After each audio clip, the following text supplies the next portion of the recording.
Okay, a very good morning to all of you. Good morning or good afternoon or good evening, wherever you're from in this world.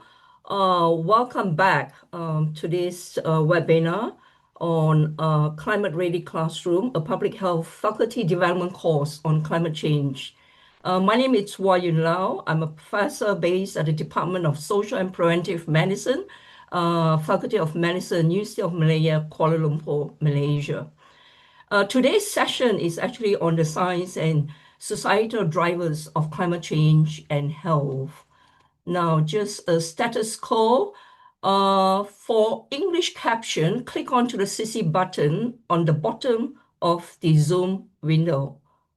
And this course also has Spanish captioning. Please click on the link in the chat to access your Spanish captions. Now, we have 11 sessions in this course itself, and the last time was teaching climate change in public health. And today's session, I say it again, it's on the science and societal drivers of climate change and health. And basically, the main objective is to equip public health faculty with a deep understanding of science of climate change, its drivers, and its direct and indirect impact on health, enabling them to confidently integrate a climate health concept into existing public health curricula, and also to prepare educators to guide students beyond theoretical knowledge towards applied skills in research assessment, health system resilience, community engagement, and evidence-based intervention. And so, furthermore, the learning objective is to explain the general mechanism of the greenhouse effect and to describe how human activities, mainly combustion of fossil fuels, are exacerbating this natural phenomenon, and to analyze key demographic, economic, and technological drivers that contribute towards climate change and environmental degradation, to identify the key impacts of climate change on health in the region, and to distinguish between climate mitigation, adaptation, and resilience, and also to identify the major health impacts of climate change, including regional specific challenges like floods, droughts, hurricane, sea level rise, and shifting disease pattern, and also to examine how climate change disproportionately affects socioeconomically, racial, and ethnically marginalized communities or population. And so, right. So this is basically a 90-minute session, which includes an expert lecture. And here today we have two case studies presentation. And these sessions will accumulate with a question and answer after all the presenters has presented their presentation. And please enter your questions for the presenter in the Q&A button. And also the session videos recording, slide decks, and resources we will make available on the course website. And you can enroll in the course Canvas page via Columbia Plus in order to have access to these materials. And to enroll, use the link in the chat. Right, now attendance can be tracked synchronously or asynchronously. Synchronous attendance automatically recorded when you join the live Zoom session using your personal Zoom link, and attendance will not be counted if you use a colleague's link. Watching on YouTube does not account to your attendance. Asynchronous attendance, if you cannot attend live, you may watch the session recordings on the Columbia Plus Canvas platform, where your viewing will be logged and counted towards your attendance record. And note that use of same email address as the registration. Right, now, participants who attend or view 8 out of 11 sessions and pass the final exam with a score of more than 70% at the end of the course will be awarded a certificate of participation in climate and health from a GCCHE. And you can also, join the WhatsApp group. You can connect to this QR code. Okay, so now let me stop sharing this. And now the first presenter for this, it's actually Professor Christine Abai, who is actually a professor in the Center of Health and Global Environment in the School of Public Health, University of Washington. And she has been conducting research on the health risk of and adaptation of climate variability and change for more than 10 years. Her research focuses on estimating current and future health risks of climate change, designing adaptation policies and measures to reduce the risk of climate change in multi-stressor environment, and quantifying the health co-benefits of mitigation policies. She has worked with multiple countries in Africa, Central America, Europe, Asia, and the Pacific in assessing their vulnerability and implementing adaptation measures. He's a key lead author of the Intergovernmental Panel on Climate Change, IPCC 6 assessment cycle, including the special report on the warning of 1.5 0 degrees centigrade, and the human health factor, health chapter of the working group too. And with that, let me present to you Professor Christine Abbey. Unfortunately, she's not here, but she will be here physically later on in the Q&A session. But we will now present the recording of her presentation. Hello, I am Christy Ebi. I'm a professor in the Center for Health and the Global Environment at the University of Washington. I'm sorry I can't be with you at this moment, but I do look forward to hearing your questions a little bit later in the session. As you can see, I will talk with you a little bit about climate change and health. And I want to start with the figure on the left, which is from the Intergovernmental Panel on Climate Change. As we look into a very different future, both in terms of our weather and climate patterns, but also in terms of socioeconomic change. From the health perspective, we are looking at risk, where risk is probability times consequence. We need to understand these risks to be better prepared, to help protect people's health and well-being as the climate continues to change. In the framing of the IPCC, risk is composed of three major factors. I'm going to make it four. The first are the hazards created by a changing climate. The second are the human and the natural systems exposed to those hazards. The third is the underlying vulnerability of these systems. And finally, there's the capacity of our health systems to manage. This framing is critically important because it makes it clear when we talk about climate change and health, we're not just talking about climate change. We're also talking about exposure, vulnerability, and the capacity to manage. On the left is one of many figures that show how a changing environment could be affecting our health and well-being.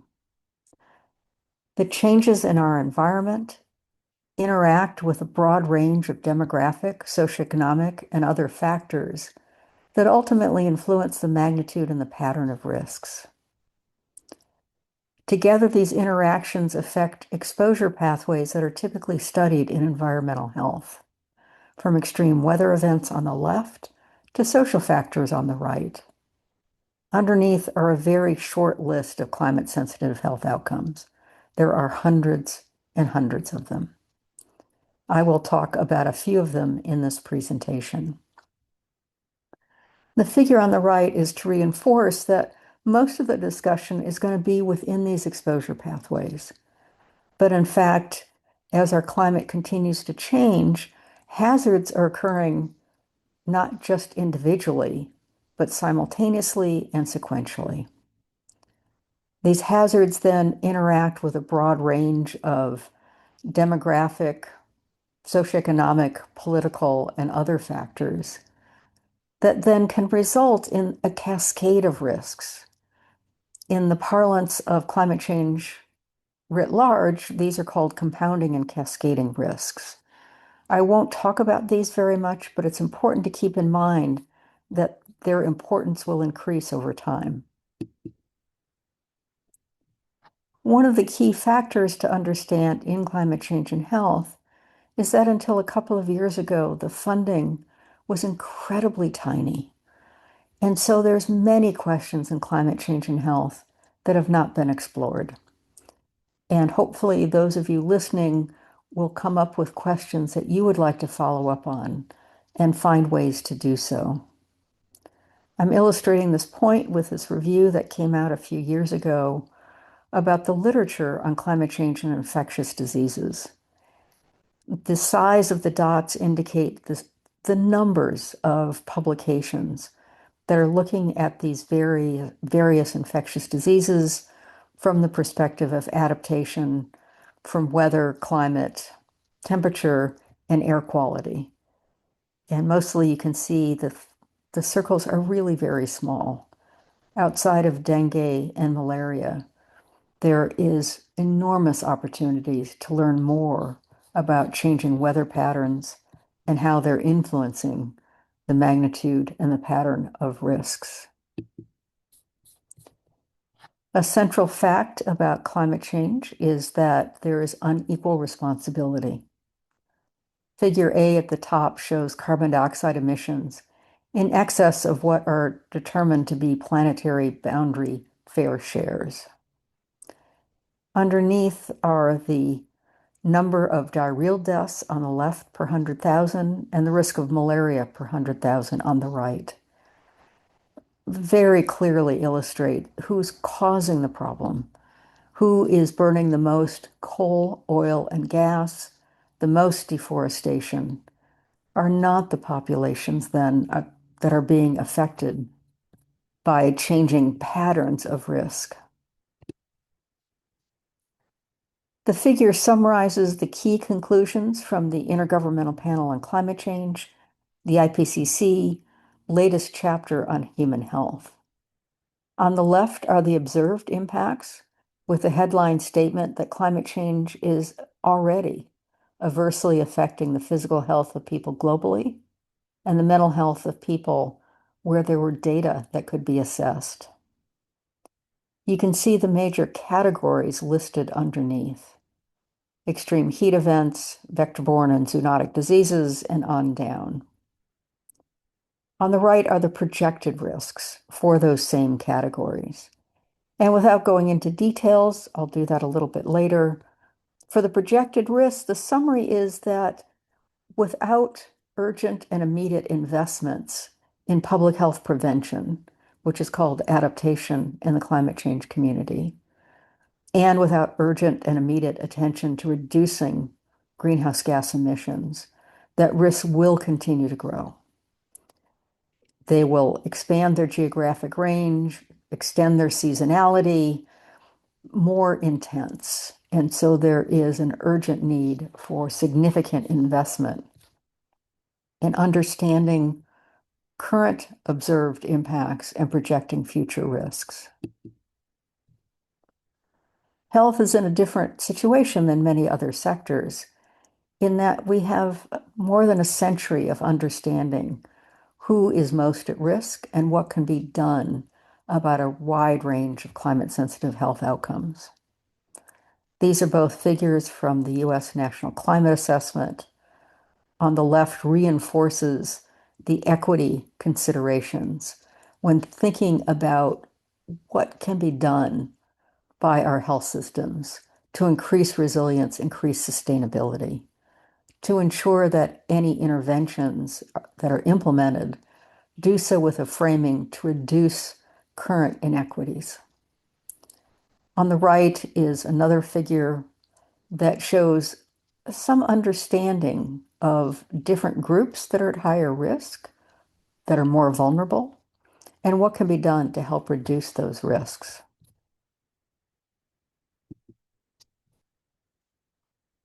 About 2/3 of the literature on climate change and health is focused on heat. It's been one of the areas that funders for the last several years have been willing to make investments into. That's starting to shift, but there's still quite a lot of research on heat. The figure on the left shows, from the perspective of physiology, what happens when our bodies are exposed to higher temperatures.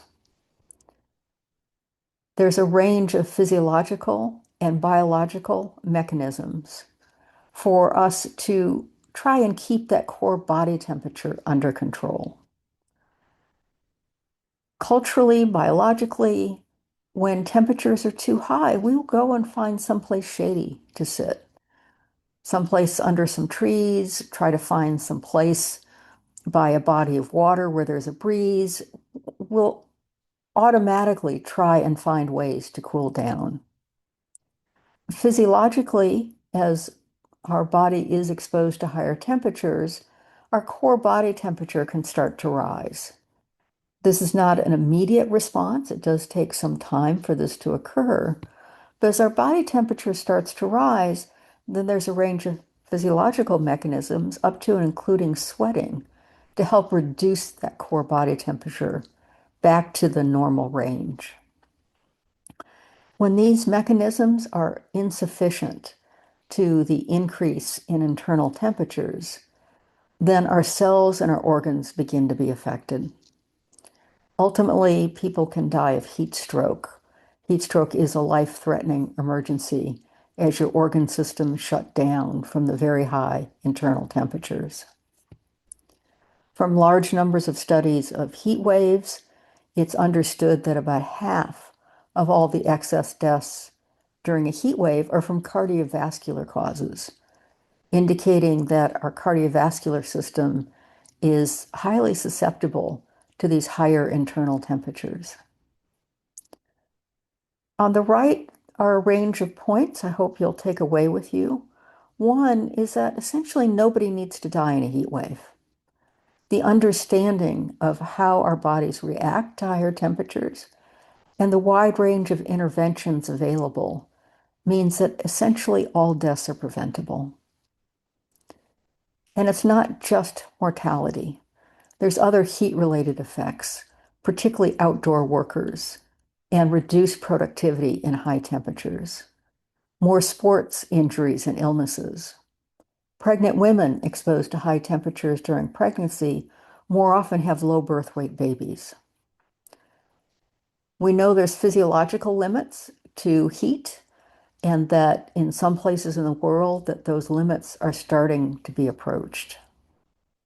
And overall, climate change will continue to increase heat-related morbidity and mortality without urgent and immediate investments in research and in risk management. Exposure to heat is rising. These are data from the Lancet Countdown, showing on the left adults over the age of 65, on the right exposure of infants to heat waves. The exposures are from 1980 to 2023. On the top, I've listed the numbers, but you can just look at the patterns and see the very large increase in exposure since the 1980s. To give an example, last June through August of 2024 in the Northern Hemisphere, in particular, was Earth's hottest season on record. Global exposures peaked on the 13th of August, when almost half of the world's population experienced high temperatures that were at least 3 times more likely because of climate change.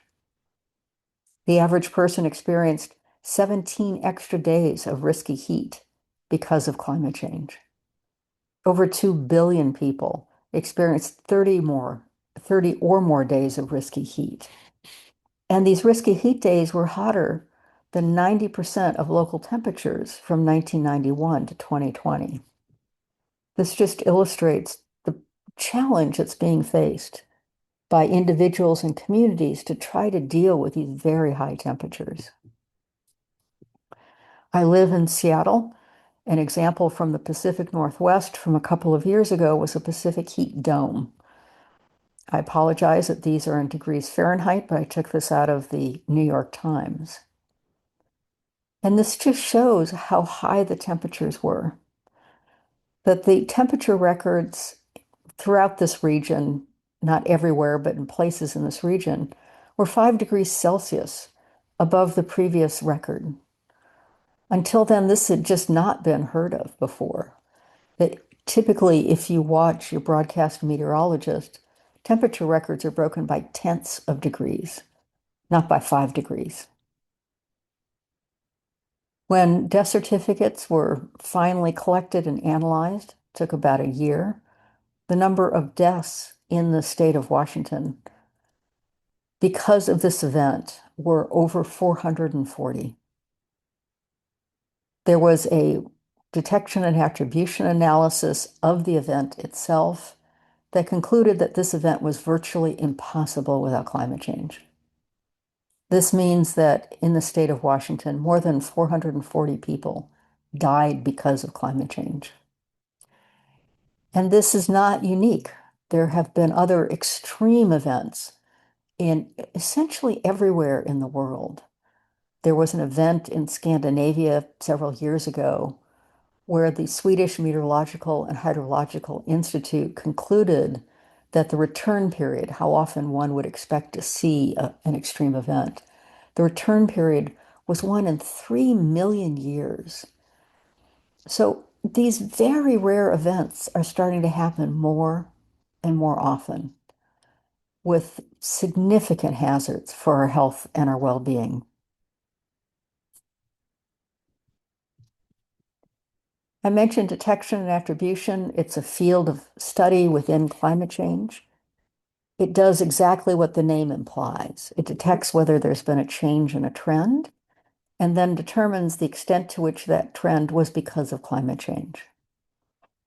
This paper worked with some detection and attribution analyses that were done on the climate side and matched this with a data set of heat-related mortality over about 20 years for over 700 locations in 43 countries and determined the proportion of heat-related mortality that was attributable to human-caused climate change. Overall, the answer was about 37%. You can see there's enormous variability around these 43 countries, some places more or less susceptible. You can also see there is one country for all of Africa. So there's a lot of work that needs to be done, but also a very important analysis showing how many people are already suffering and dying from climate change. Projections, as you can imagine, without adaptation, without mitigation, projections of heat-related mortality are expected to rise. I included these projections for the United States because the projections were done under two sets of assumptions. If you look across the top row, those are projections in which there is no adaptation. The bottom row are projections where there is adaptation. The left-hand column are high emissions. The right-hand column are low emissions. If you compare the top left to the bottom right map, you can see there's a very different world. Just reinforcing that the future is in our hands. The extent to which individuals, communities, and nations reduce emissions and take proactive actions to address a changing climate will determine the rate of mortality in the future. The other point on this slide is even with adaptation and with mitigation, there will be more people projected to die from heat. And that's because populations are aging. There's more vulnerable people, and it's going to be more difficult to try and save everyone during a heat wave. And so in the future, even with 100% effective adaptation and mitigation, there still will be what are termed residual risks. Moving on to other extreme weather and climate events. For many years in the United States, NOAA has been tracking what are termed billion-dollar disasters. And this is the 2024 map of the billion-dollar disasters in the US. Number one, there's a lot of them. Number two is these are just billion-dollar disasters. They're not the $100 million disasters, the $10 million disasters, etc. These are only the most extreme. And as you look at these, you realize that there are no disasters related to heat waves, although the US had major heat waves in 2024, as I talked about a little bit earlier. And that's because when you see these kinds of data, they're insured losses. Health is not considered an insured loss, it's a non-economic loss. And if all of these non-economic losses are added to the economic losses, then the price tag is in the trillions of dollars. So when you hear people say that we can't afford to address climate change, in fact, we can't afford not to. Mental health is becoming ever more important on the climate change agenda. These are data from flooding in the UK about a decade ago. You can see a picture of the flooding event on the left. And I included this for a couple of reasons. One is that there was explicit consideration of mental health issues. You can see the figures for anxiety and post-traumatic stress disorder. And usefully, the author separated out people who are not affected by the floods. And you can see that in the photograph, that there's some houses, even though they're in the flood zone, were not affected. Some houses were disrupted. Floodwaters came to the front door, came to the back door, but didn't come inside. And the third category is people who lived in a residence that was flooded. The study has 3 years of follow-up, which is fairly unique for these kinds of studies. And you can see, as would be expected, the first year when the flooding occurred, there was a very high increase in anxiety and post-traumatic stress disorder. As you would expect over time in these three categories of residences, the prevalence went down. But importantly, the prevalence did not go back to zero. There's nowhere in the world that has sufficient access to mental health counseling. And this and other studies powerfully underscore the importance of increasing access to such counseling as the number and the intensity of extreme weather and climate events continue to increase. I live in the Pacific Northwest. Wildfire smoke is critically important. On the left are data from the Lancet Countdown showing personal exposure to fire-induced particulate matter and the trend over time. And you can see a positive trend in most places and can see that the exposures are really quite high. A paper was just published a week or so ago looking at the short-term mortality impacts of wildfire smoke just in Europe. And we're able to separate out normal particulate matter, PM2.5, that typically comes from tailpipes, versus particulate matter that was actually because of the fire. And fires, of course, burn more than just wood. They burn structures, they burn automobiles, they burn all kinds of materials in their path. Studies from toxicology have shown that wildfire smoke is 3 to 10 times more toxic than normal particulate matter.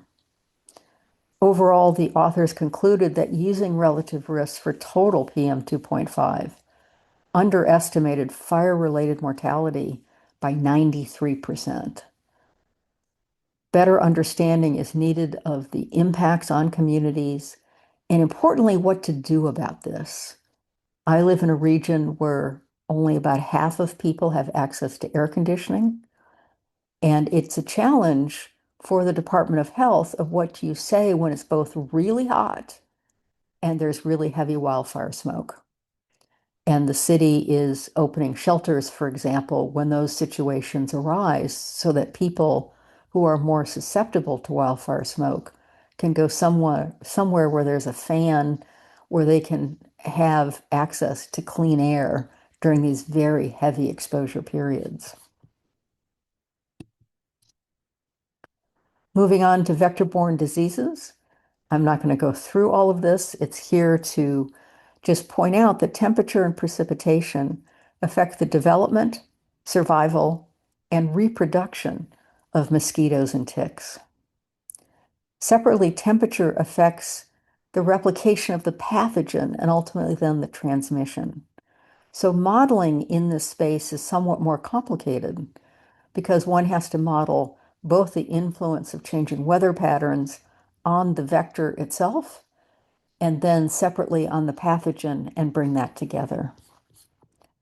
Despite this complexity, there's growing evidence that climate change is increasing the geographic range, the seasonality, and the intensity of transmission of a range of vector-borne diseases. One example is Lyme disease, which emerged recently in Canada. You can see the maps for Eastern Ontario and see over a 7-year period the significant increase in cases over time. There is work with the Public Health Agency of Canada tracking the expansion of the geographic range of the tick that carries Lyme disease and the actual transmission of the number of cases. In this case, there was also a detection and attribution done that showed that ultimately climate change is causing this shift. Environment Canada did a detection attribution study on temperature in Eastern Ontario and in other parts of Canada. Temperatures are changing because of climate change, and temperature is the main driver of the emergence of Lyme disease in Canada. Going into an even warmer future, these are projections for the 2 ticks that can carry Lyme disease in the Americas until mid-century under moderate emissions. The red areas indicate expansion of the geographic range into newly suitable areas for the ticks, while the blue indicates that in some places it will become too warm, too dry for the ticks to survive. And so for some of the vector-borne diseases, there'll be both expansions in the geographic range as well as contractions. This is obviously critically important for health system surveillance to make sure that they understand how these shifts are progressing so that vector control programs can be appropriately modified. Dengue is the most common viral vector-borne disease in the world. There are about 300 million cases every year, perhaps more. Very few of these cases are reported. Dengue fever causes something that could be kind of like a severe flu, and many people do not go seek medical care when they have it. This shows the dengue notification rate. So these are reported cases, again, a tiny fraction of the total number of cases. And you can see the very high notification rate, particularly in the Americas. This was a situation for dengue fever at the end of October in 2024. First, to note that 2023 had a record high number of suspected cases of 4.6 million cases. If you look at the epidemic curve down at the bottom of the figure, you can see that the number of cases in red in 2024 started much sooner than in 2023, and you can see the massive number of cases that were reported. In total, there was more than 12 million suspected cases of dengue. In February, the forecast for Brazil alone was 4 million cases. This is a almost 400% increase compared to the average of the previous 5 years. Almost 7,300 deaths from dengue hemorrhagic fever, and states of emergency were declared in Honduras, Peru, and more than 17 Brazilian cities. Separate from this, And prior to this big outbreak, there was an analysis to determine the estimated percent of dengue due to existing climate change in the Americas and in Asia. I've outlined in the box countries from the Americas: Peru, Bolivia, Mexico. You can see Brazil, Honduras. And you can see that 35 to 40% of dengue in these countries has been because of climate change. If that applies equally to this outbreak, and I suspect the outbreak has more cases that are due to climate change because of the changing dynamics with temperature and with the vectors. But even just using these numbers, 35 to 40% of 12 million cases is a lot of people who are suffering because of climate change.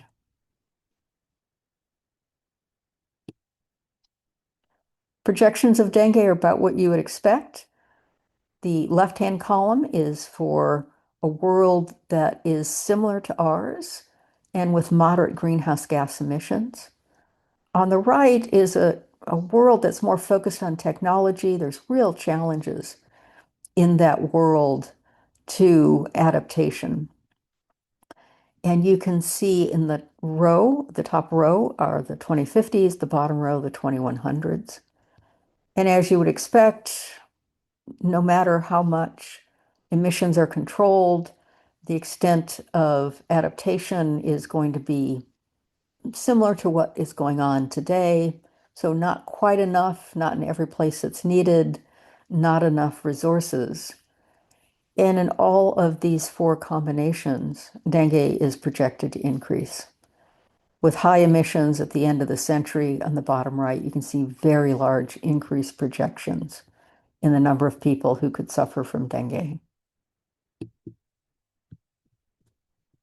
Likely the biggest impact of a changing climate in terms of health and well-being is going to be on undernutrition. And that comes from two major environmental drivers. The first is climate change itself. I'm going to focus on maize or corn, rice, and wheat.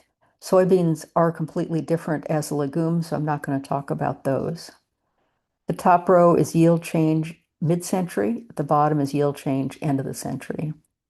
The different colors are different rates of emission of greenhouse gases, but all you need to do is just look at the patterns.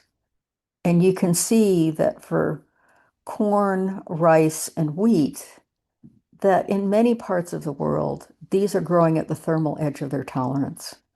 Any increase in local temperature is going to decrease yields. All of the projections indicate that food security will be an increasing challenge throughout this century. The second major pathway is through carbon dioxide itself. All of the plants have mechanisms where they bring in carbon dioxide from the atmosphere, break it into carbon and oxygen, and use the carbon to grow. There's only a limited number of pathways. There's one pathway that's used by 85% of all of our plants. The biochemical characteristics of those pathways mean that this 85% is for plants that use one pathway, and it's called a C3 pathway. And for C3 plants, includes wheat, rice, barley, potatoes. There have been field studies, particularly with wheat and rice, that looks at what happens when you take a field of wheat or rice, divide it into plots, and blow carbon dioxide at concentrations expected later this century over these plots. When the analyses are done for those CO2 exposed plants, one observation is the plants grow faster. You'll hear sometimes that CO2 is plant food, and that's true. CO2 is plant food. It does promote plant growth in the C3 plants. But it also changes the internal dynamics in the plant so that there's more carbon-based molecules in the plant and fewer nitrogen-based molecules. More carbon-based molecules mean there's more carbohydrates in the plant. Fewer nitrogen-based molecules mean there's less protein by about 10%. B vitamins drop about 30%. And through another mechanism, micronutrients drop about 5%. There's around 700 million people in the world who are food insecure. There's 2 billion with micronutrient deficiencies. And so this pathway is projected to affect hundreds of millions of people by the end of the century. I wanted to spend a minute on this figure. This figure is iconic within the Intergovernmental Panel on Climate Change. It's been used for well more than a decade. This is the first time it's being used for health. And I will walk you through these. When you look at the figures, the zero line are pre-industrial temperatures. The y-axis are increases in global mean surface temperature above pre-industrial. The gray bar across the figures is at the time that these figures were produced. The increase in global mean surface temperature above pre-industrial was about 1 degree Celsius. Within each figure, where the figure is white, it means it's not possible scientifically to determine whether there's been a change. And I'll use heat-related mortality as the example.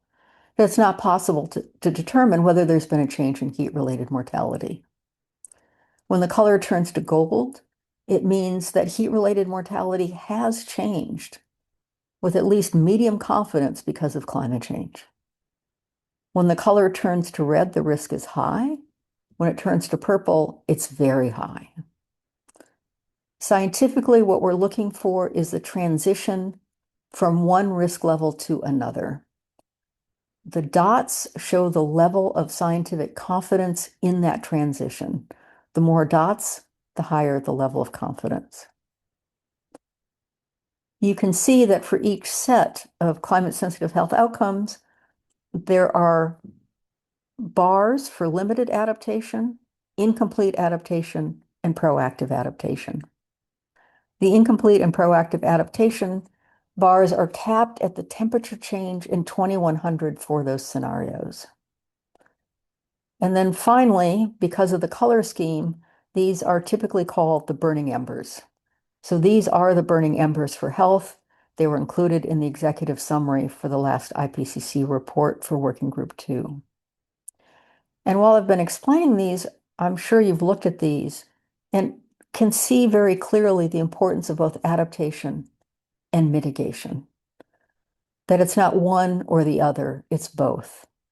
We need adaptation and mitigation, urgent and immediate, to be able to influence the level of risk that we're going to face ourselves later in our own lives, and that our communities, our friends, our families, and colleagues will face later in this century.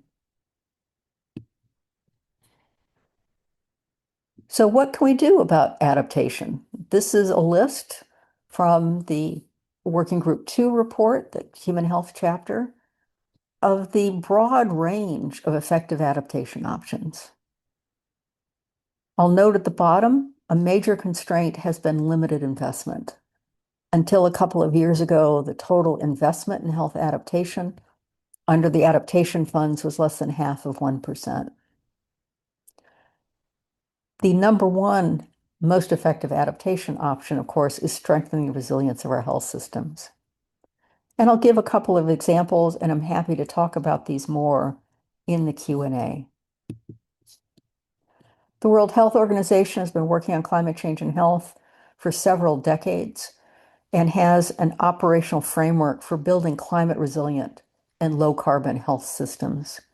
These are being used extensively at the national and in some subnational levels around the world.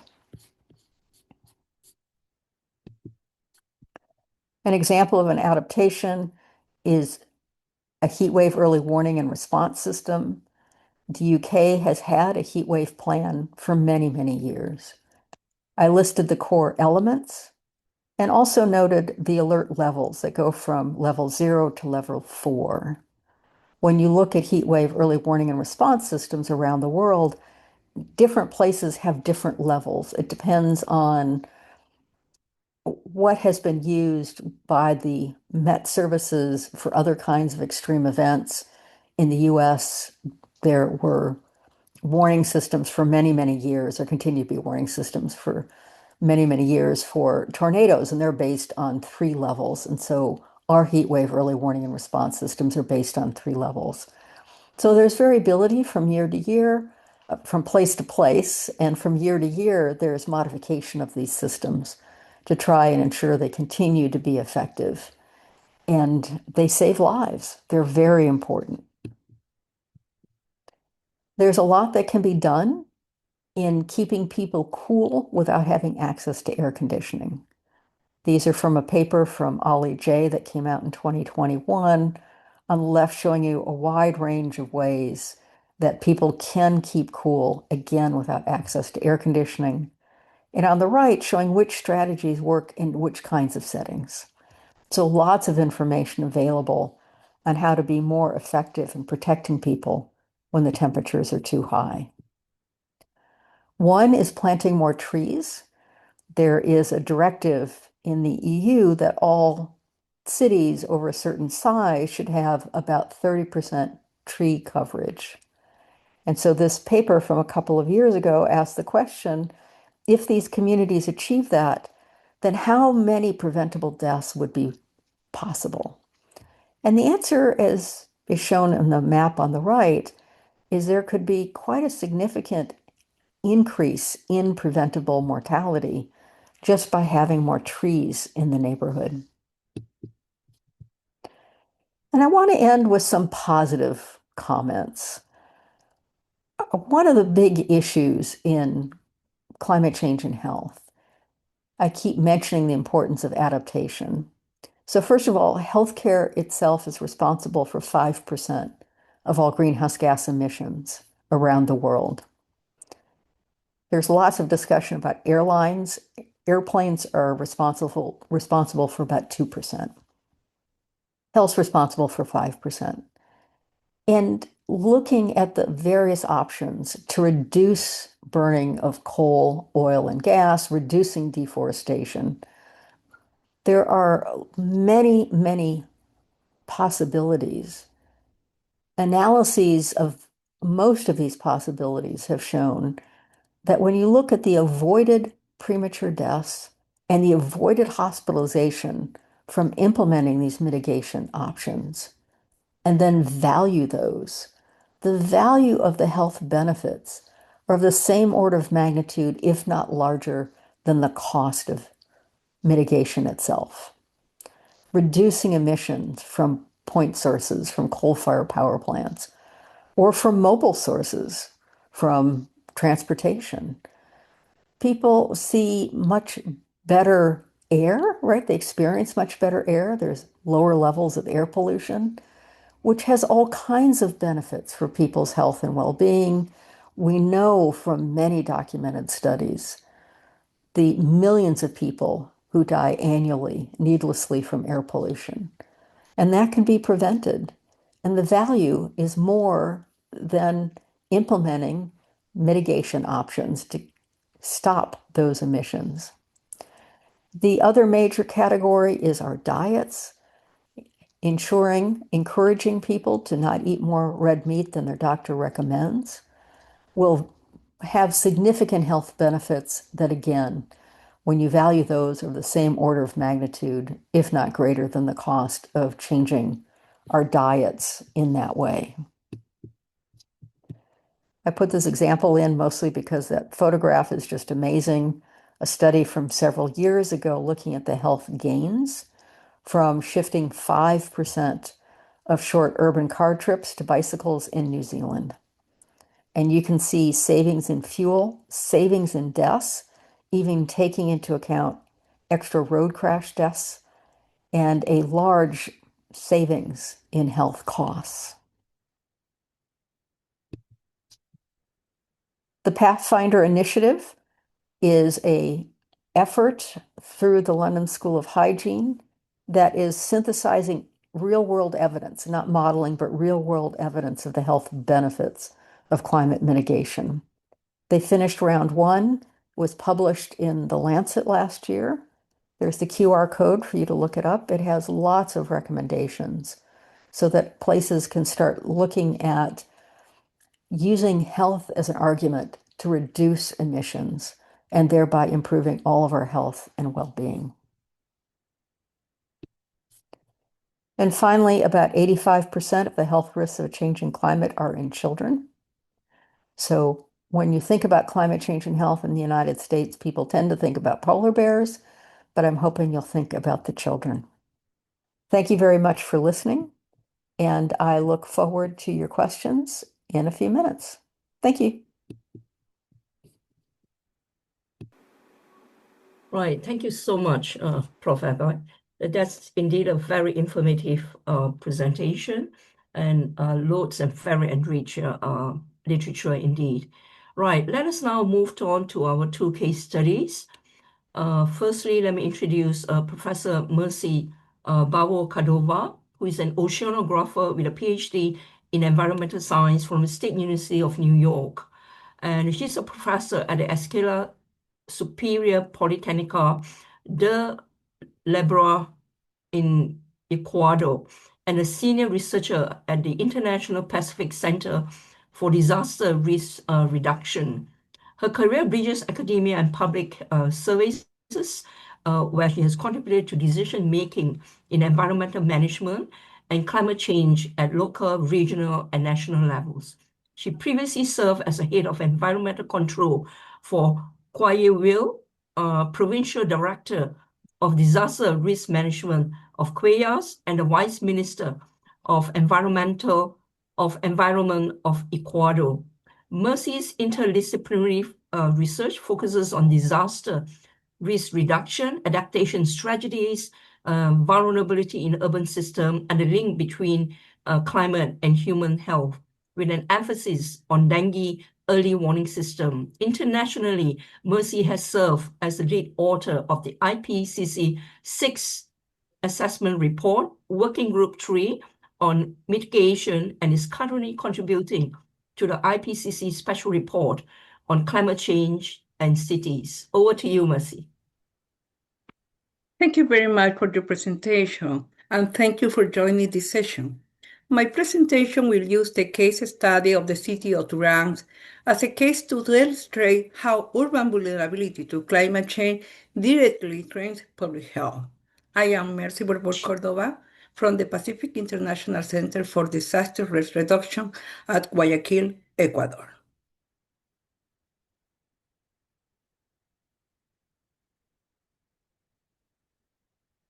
Okay, so let me put my presentation here, and we are ready to go.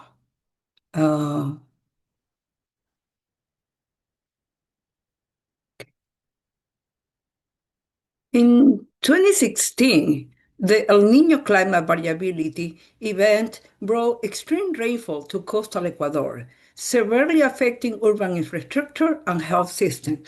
Flooding triggered a large outbreak of dengue and other infectious disease, impacting countries across South America.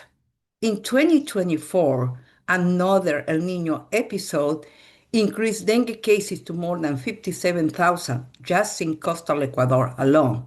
These recurrent climate events are growing in magnitude and frequency, disrupting essential service and amplifying health risks for urban population. So this picture can reflect very well what happened during this extreme event, but also the urban vulnerability and vulnerable population. Our case study is in the city of Durham. Durham is a rapidly growing city of nearly 300,000 residents, located within the Guayaquil metropolitan area. Its economy depends on trade, commuting, and industry. Growth in low-lying wetland, combined with more than 40% of the residents living in informal settlement, and persistent government challenges create layers of vulnerability, many of which directly shape health outcomes. As you see, the city is crossed by channels all over the city, and also have some hills where is some specific place with the risk. So in our case study, we use the climate risk and system vulnerability framework. And in this case, we are looking at the risk as a factor of hazard, exposure, and the vulnerability. And the vulnerability is composed of the sensitivity and adaptive capacity of this in the city level. So in the in partnership with the city of Durham, we apply this IPCC climate risk framework to connect hazards such as floods and heat waves and exposure to the urban vulnerabilities and also to the infrastructure. This framework helps identify which population, what service, and what system are most at risk. I will expand this in the next slide. In this picture, we'll see a model that shows the flood-prone zone area of the city under a 10-year return period. This was later calibrated and validated with the real data of the city and the local stakeholder. But why are these areas more susceptible, and who is exposed? The urban vulnerability reflects how interconnected systems such as infrastructure, social network, and ecosystems are affected by climate extreme. The failures in one system can trigger cascading impact, compounding risk to health, livelihoods, and city functioning. Understanding this interconnection is essential for integrative and equitable measures. In this map, we overlay flood, heat, and landslide risk to identify neighborhoods most at risk. These are often the areas with greater gap in health service or infrastructure. This one is the flood exposure shaped not only by climate event, but by population density, settlement in flood-prone zones, and vulnerability of urban drainage system, where exposure is high, outbreak of waterborne disease and injuries rise, underlining the health dimension of the urban flood management. But also, we went to see the sensitivity of the population. Looking at the sensitivity is we are looking at factors as age, we are looking at factors at disability, and also are looking at the part of the condition of the built environment. So, for instance, housing quality, roads to housing, the lack of basic service, water, service, garbage collection, but also the city services are very weak, like the distance to the healthcare system, overloaded system to carry the attention to the vulnerable people, and also the limited land use planning. And we can see that in specific places of the city, at the center and the extreme. We can see the spatial distribution of the vulnerable groups. Oh, sorry. I don't know what is happening here. So the mapping adaptive capacity also allow us to see what are the main services that we have in what are the main services affected at the city level. So lack of accessible health service, lack of social security, but also a limited community organization and also women network support, but sometimes they have few resources and they are not leveraged by the city over any organization. At the local level, information from local source or community organization is very important, like the community risk brigade and also health promotion program that already there are very important to keep it and help it, to use for the adaptive capacity of the city. In this map, we see like informal settlement are already very related with the area that at most risk. But also we'll see like the location of the different health service are really far away and limited access from the population that lives in this important area. The red areas are the high risk and the point with different stars and marks represent the different kind of health systems. So What are the impact of the component of the vulnerability? We saw that exposure is more related with the physical infrastructure, but this will affect and the social, the economic activity, and also the access to the medical care.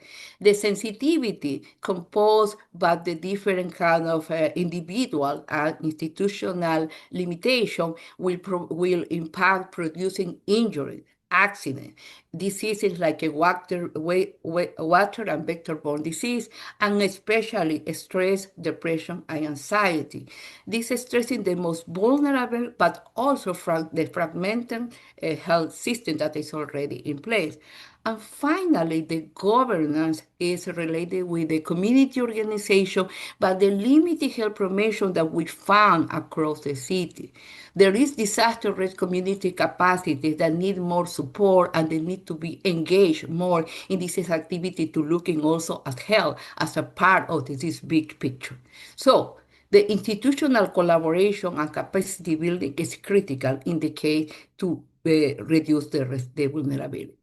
But also an important lesson that we have of this case, it was very important just not to see the map of the information, but also to go to talk to the local actor, to strengthen through co-production, to ask what they have, what they know, to consider the local knowledge with the people from the city, with the people from the communities, and then also to combine this local knowledge with the expert feedback from different disciplines.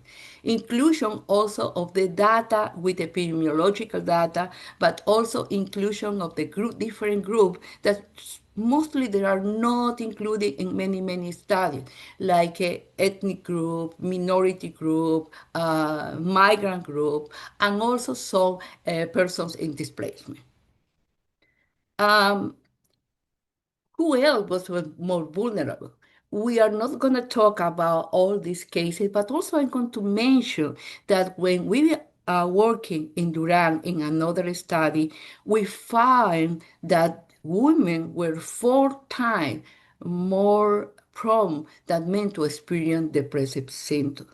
But it's really critical to include all these specific actors of the community to really understand what are the vulnerability, what the specific intervention we can use in order to target them. So, how we can use the vulnerability assessment to go to the climate resilience assessment? First, I would like to reassure that the climate change potentially expose human pandemic and epidemic and is intrinsically linked to poverty, inequalities, and discrimination. So using or integrating the urban planning with the urban health, we really need to focus on how we can provide alternatives for drinking water, sanitation for informal settlement, and housing with natural ventilation, trees, and some shade that can reduce the heat of the city. Also, the green spans and ecosystem service that also help to psychosocial health, and especially for the children in this area. But also the integration of the public health in disaster risk reduction is really critical. Surveillance of epidemic outbreak, long-term impact, also psychosocial and the mental health and the chronic disease mapping will help to understand where are the most vulnerable population and what kind of intervention we can do. Finally, from vulnerability to climate resilience, we really need to integrate public health and the institution capacity of different another actors at the system. For instance, the cities that have a lot of the remit that they have to work in the basics service for the system. So this institutional collaboration, articulation is critical.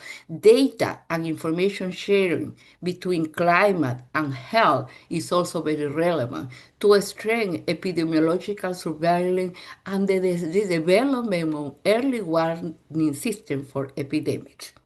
The integration of the public health and the capacity society is always also very relevant.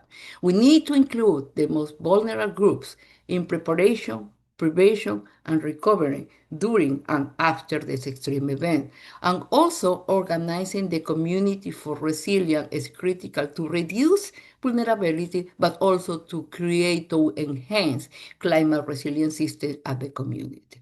A social integrated strategy with cities, health department, risk department, and communities is a way to approach in a very systemic and holistic way to reduce the vulnerability and city. Thank you very much for this presentation, and any question I will raise, I will answer at the end of this session. Thank you.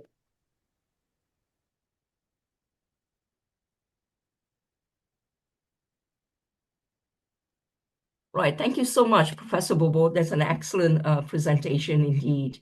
Right. Let us now move on to the other case study. And let me quickly present to you Dr. Carlos Ferron Guzman, who is a global and planetary health educator committed to health equity. He currently serves as an associate professor at the University of Maryland, Baltimore Graduate School, director of the Inter-America Center for Global Health in Costa Rica, and a senior advisor of the Planetary Health Alliance at Johns Hopkins University. He holds adjunct position at Northwestern University and Harvard School of Dental Medicine, and is a visiting scholar at the East Global in Barcelona. Over to you, Carlos. Thank you. Thank you so much. Thank you everyone for joining, and pleasure to be here. It's very exciting to see so many people from all around the world calling in. As Wajun just said, calling in. I have a role in Costa Rica, and this is where I'm calling in from. And I'll be talking a lot about Costa Rica today. So hopefully you'll be learning from this context. Now, I took a little bit of a different approach to this case study that I'm going to share with you, because my main objective is for you that are trying and or are already teaching climate change and its connections to health, to try to gain a new case study or a new perspective by which you can teach some of the things that you're teaching. And at the end, I'll give you some resources to do that. So I'm going to share my screen in just 1 second. And again, very excited to be here. So many people connected. I'm very impressed by the just sheer amount of people. And so as I was said in my introduction, I mostly work in education. I would not say I'm a hardcore researcher, so to speak. My role has always been in the intersection between the environment or health and education. So how do we put these three pieces of the puzzle together? And most of my work that you'll see is focused on that. So what I want to do is do a case study around palm oil. And I did see some people calling in from South Asia that are likely familiar with the case of palm oil, but for many of you might not know about the growing or the growth around palm oil and some of the implications it has for health and how climate change can be playing a potentiating role in some of the negative consequences that palm oil and palm oil industry and especially palm oil monoculture might have around. But it's all very nuanced, and this is where I want to start part of my story. So the first thing I'll do, right, in this two-part presentation is tell you about the case study, and then second, how to use this case study as a teaching tool, and then how can you translate that into your own context. Now, when I hear the word case study, for me as an educator, it means a specific thing. It means a learning tool, right? So I am going to model in this presentation some of the language I would use, some of the imageries I would use with students, because then I'm modeling to you perhaps some methods and techniques that you can use with your own students. So I'll start off with this map of the world. And this is a very cool project, I'll say. It's called Equal Earth Project, or has a name, something like that, where it tries to reimagine the map in a different way. So you can download their maps. You'll see from this map that the sizes of the country are usually different than the normal, what we call Mercator map, or the Greenwich Central map, where Europe is in the center. And the sizes of the country are disproportionate because of just the figure of the globe. If you want to learn more, I'll just say that this tries to really show the real country size. And usually maps I see Russia is humongous, Canada is humongous, and most countries in Africa are not the real proportionate size as they should be. So in this, you can see the real proportionate size of countries and really get a sense of how big countries are. So just to say that a lot of the times what I do with students, and I think something that you can do is also try to bring different perspectives to something that is extremely common, like a map. It just gets the brain to be a little bit more permeable. It gets their interests up. It makes them start seeing that different perspectives can be valued, which is one of the main things we want to do in education. So I'm just going to zoom in here, and if you don't know, let me just and it's Costa Rica is part of this part of the world here that we call Central America or Mesoamerica. So I'm going to zoom in there and sandwich between Nicaragua and Panama. This is where we have Costa Rica. And I'm going to keep zooming in just a second to go to our locality of where the case study is. So Costa Rica's capital is San Jose, which is a valley. And we say that Costa Rica has two regions, the coast and the rich. Costa Rica translates to rich coast. But just to determine how most of the wealth, and in many of the cases of the countries that you are, is stuck in the big cities. Most of the labor opportunities are stuck in the cities, and the coasts or the rural areas have a set of challenges that are related to poverty, vulnerability, lack of investment, lack of access to health infrastructure, etc. So if you were to do this exercise and go to Google Images right now, when I mentioned Costa Rica, for the people that have seen images of Costa Rica, or have heard of Costa Rica, you probably already have an image in your mind of what Costa Rica is. And if you are from the Americas, you're likely looking at volcanoes, you're likely thinking of coffee, you're likely thinking of sloths, which are all correct answers. And that's what Google will tell you what Costa Rica is known. One thing that calls my attention about what Google thinks Costa Rica is known for is that there's very few people in Costa Rica. Apparently, we're all nature, which of course we're not. We're 5 million people. You only see one person here, which actually harvesting coffee in a way that probably no one has ever harvested coffee in the past. Just the image is so, not real. But yes, volcanoes, yes, beaches, yes, beautiful nature, yes, we do hold 5% of the world's biodiversity, famous for sloths and toucans and whatnot. But this is not the real image of Costa Rica, or at least it doesn't tell the complete history of Costa Rica. But I do want to take you to a place, and this is where I kind of take you to a place that I really like and where the case study starts, which is Manuel Antonio National Park. Now, Manuel Antonio National Park, as you can see from this picture, right, is absolutely breathtaking. It has beautiful beaches, amazing accessible wildlife. You see sloth, all types of insects, monkeys, and all a very, very small, relatively small national park. So it's a very, very, let's say, comfortable experience for tourists, and tourists just love coming to Manuel Antonio National Park. Now, I'm going to zoom out again. This is part of what we do in class, zoom in and zoom out to understand how different global things affect locals. So I'm going to zoom into this little portion of Costa Rica here, this little outlet, which is where the Manuel Antonio National Park. And this is what it looks like when I close up. Now, when you come to National Park Manuel Antonio, which is this one over here, you usually come from San Jose, which is the capital where the big airport is, right? You're a tourist. You come, you drive through the city called Quepos, and then you enter the national park, and then you leave and you go back. And you go back usually to the northern coast, where there is, the high resorts and the beautiful beaches and whatnot. Almost no one drives south.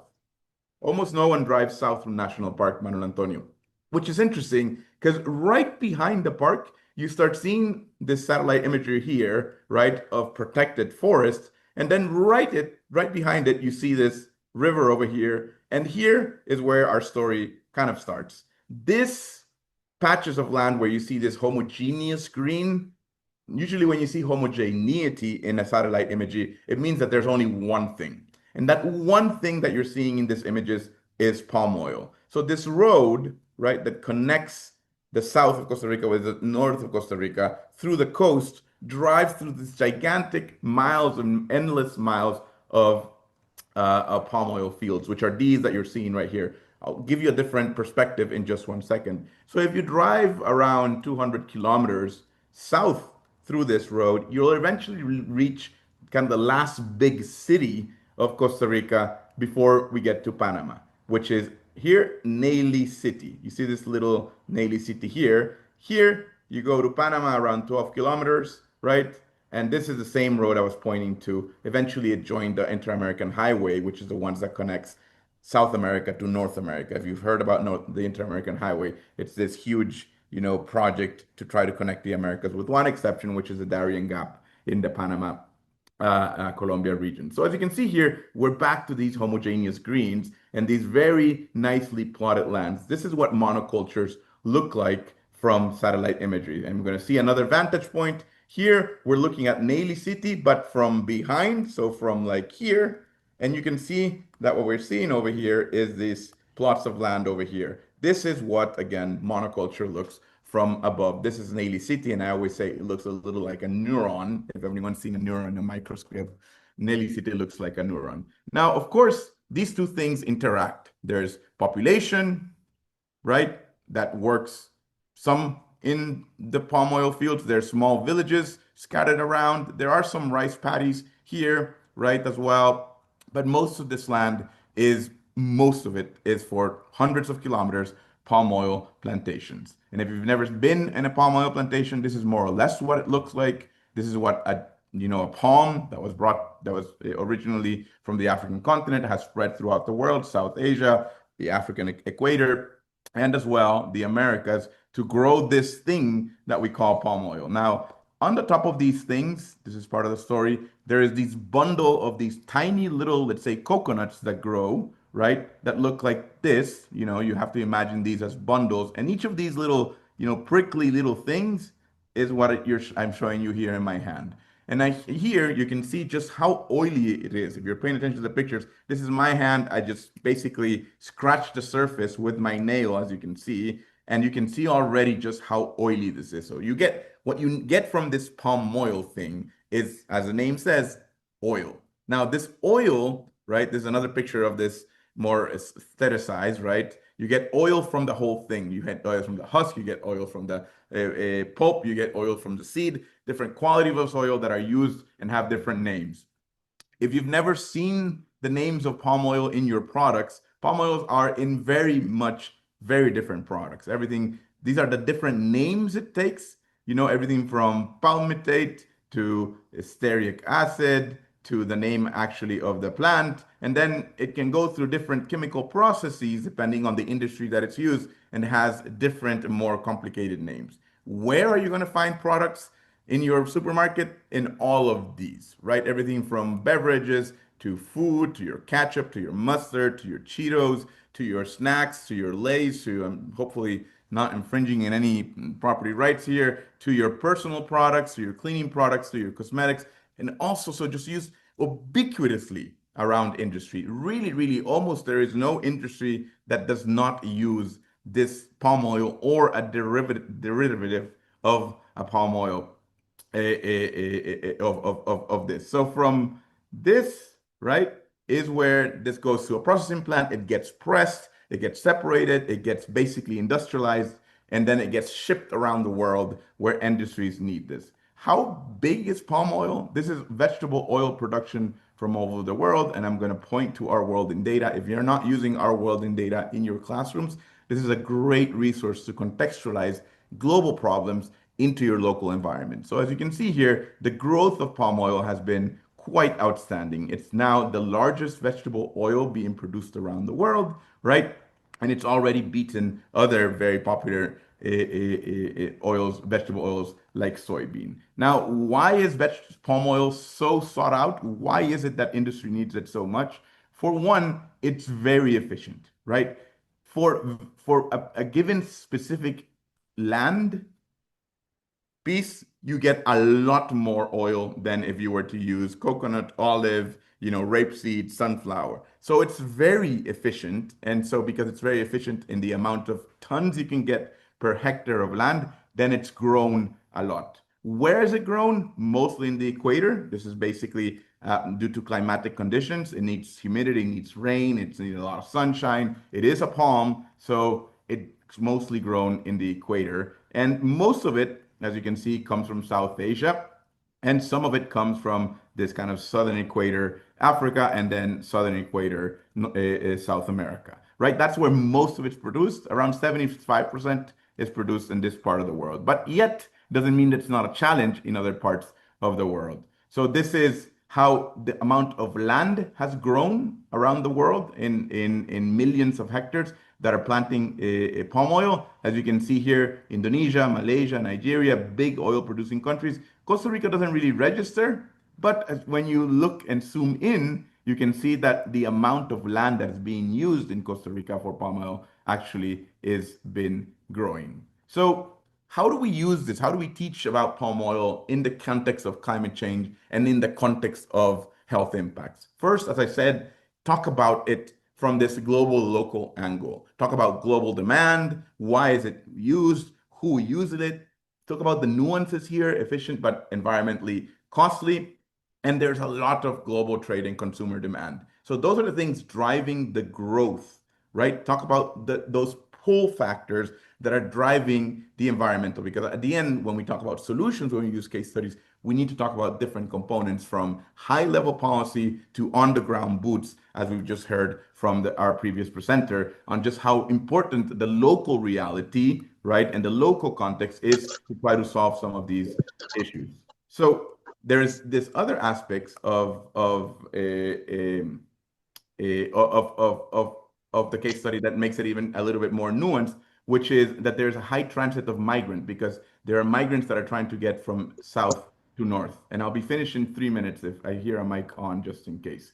And then the other thing is that we need to position this in the global environmental change conversation, right? Where there is, as we just explained very clearly in the two presentations, climate change is a risk multiplier. So raising temperatures, heavy rainfall, the canals that are in these plantations basically create breeding hotspots. Plus, you have biodiversity loss that reduces ecological checks like birds and insects and other amphibians that eat some of these vectors. And there's as well the threat that the health clinics or the resilience of health systems is weakened. And this obviously impacts health and people, both from local workers to migrants that are exposed to things like dengue, chikungunya, plasmodium, among others, right? And these are very unfair. Unfair because it's the people that have the least capacity to access the resources that are having the most risk of malaria, risk of chikungunya, risk of Zika, risk of dengue, right? So again, the equity dimension becomes very important. And when you're discussing this, right, you need to be able to not just say all things are bad, but you need to, again, position this in these trade-offs. So yes, it's job creating, but what about the quality of the jobs?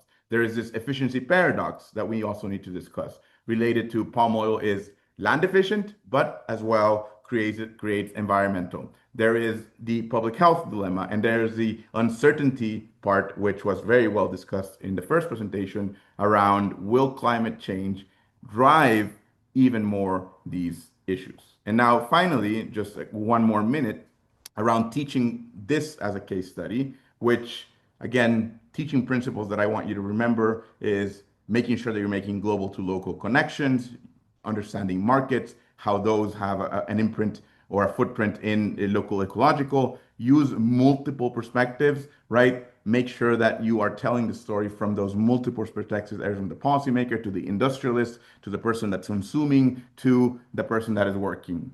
As well, focus on equity, right? And power awareness, who holds decision-making power, make sure that you are mentioning uncertainty and trade-offs, and encourage learners to see themselves as part of the change. And whether you're teaching this in epidemiology or a health systems course or a policy or an ethics course or an environmental health course, there's different approaches by which you can use the same case study in order to make this incorporated efficiently. Finally, if you are using this or a case study in your class, these are photos of my students in my class, you can use different techniques like clinical cases through narrative vignettes, or you can make a more policy oriented where you focus more on decision points.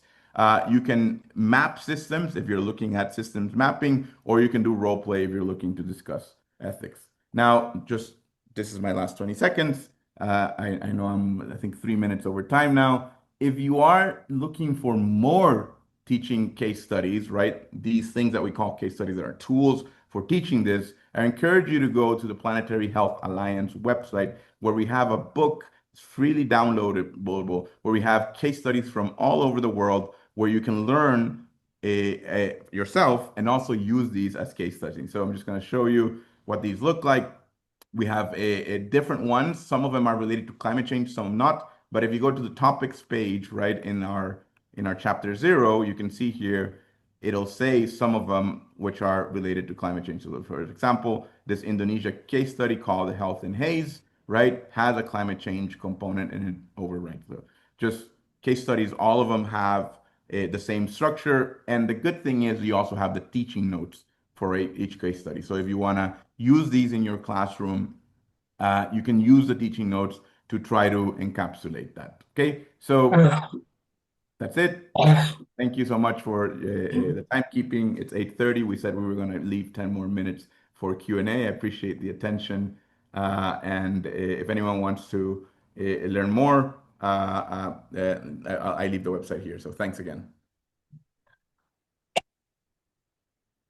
Right. Thank you so much, Carlos, for the excellent presentation. I think you have certainly alluded to us, as faculty members, what are things that we need to do or teach, as far as climate change is concerned. Right. Time is of the essence, and I'll just quickly walk through some of the questions posted here in the Q&A for the various speakers. I can see that Professor Christy Abbey is here, and that's great. Right. The questions to Professor Christy Abbey. Now, it's indeed a very rich literature that you have, and its obvious impact and potential devastating impact of climate change. But how does one achieve adequate adaptation without strong controlling policies and enforcement from national and international perspective to drive education and practice? Prof. Abbey? Yeah, thank you. Appreciate the question. Adaptation, as you heard from all the speakers, is at all scales. There's an enormous amount of adaptation going on at the community level. There's adaptation going on organized by individuals. Ultimately, yes, it's going to be helpful to ensure that there are proactive, effective policies at the national scale, but that does not stop action now.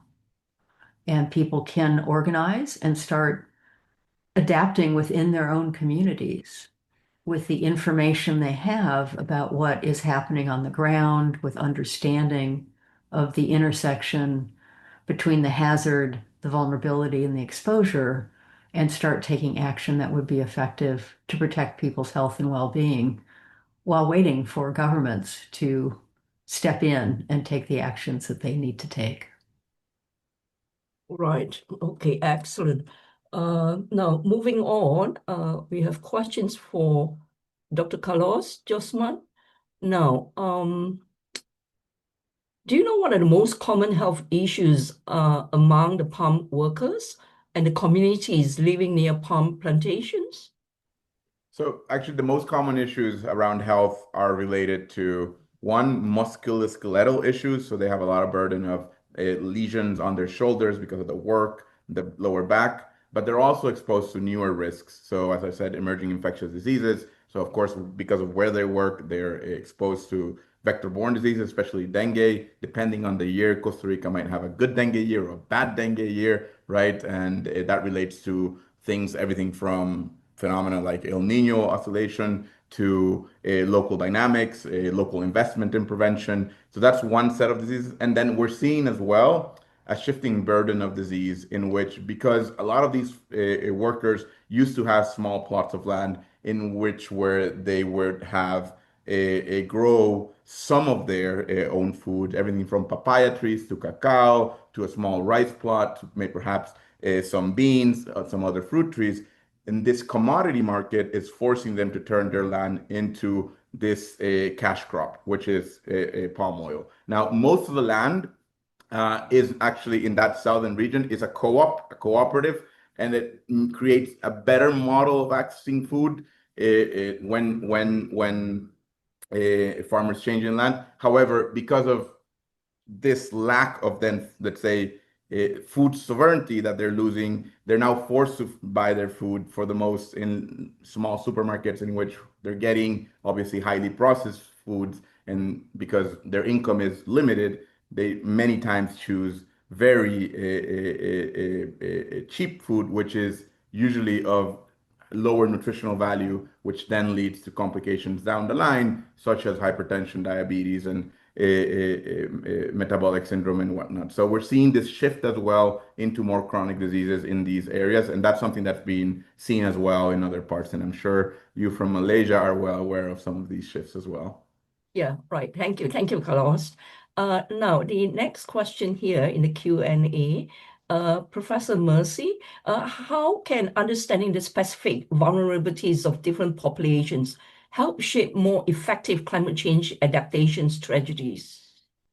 Yeah, very complex question. Yes, we are. I'm working in urban systems, so the complexity is that because we have different actors, different perspectives, and different priorities. So one of the things we really need to interact and start an open dialogue between decision makers and the city administrator. What happened that the city has a lot to do with the public service, water, sanitation, housing, but they are not putting in the priority the human health. So that's the key in order to start working together to see how the people from the cities, talking about urban system, have to include health because everything that is in the land planning and disaster risk reduction and the decision to make how a city more livable directly and indirectly impact the human health. But that needs a cross-cutting collaboration, information exchange, institutional arrangement. So sometimes it's a broken bridge there, and we need this translator. Sometimes the people from academic come serve to do this, but also we need people from the community that have a strong power to communicate and to try to interact and to raise the voice to say, hey, cities, health is very critical. It's not only Right. about the buildings and Yeah. infrastructure, it's about the people that live there. Right. So the empowerment of the vulnerable populations, are equally important. Right. The next question to Prof. Abby. Now, do you think the focus of largely shifted from mitigation to adaptation and or resilience? A couple of decades ago, the emphasis seems to be mainly on mitigation. What is your view on the current balance in this area? I'll just say Dr. Ebi had to step out, but I Oh, am seeing that shift as well, just to right. answer. Um, Okay.